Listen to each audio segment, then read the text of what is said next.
जुनैरा नामी एक खातून थी, उसकी हड्डियों में गोदा नहीं था, इश्क रसूल था। और उसका जालिम आका उसको मारता है।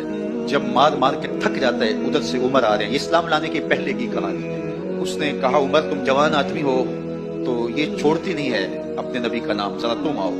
उमर कोड़ा पकड़ लेता, उसे मार दे और फिर गले के अंदर डाल करके कोड़ा उसकी रस्सी को बल दे दे और उसकी आंखें बाहर निकल आती है और कहते हैं, बुला अपने नबी को जो तेरी आंखों की बेनाई वापस करे। तो उसने आसमान की तरफ मुंह करके कहा, मालिक मैं कभी भी आंखों की बेनाई ना मांगती, लेकिन अब तेरे नबी की इज्जत का सवाल है।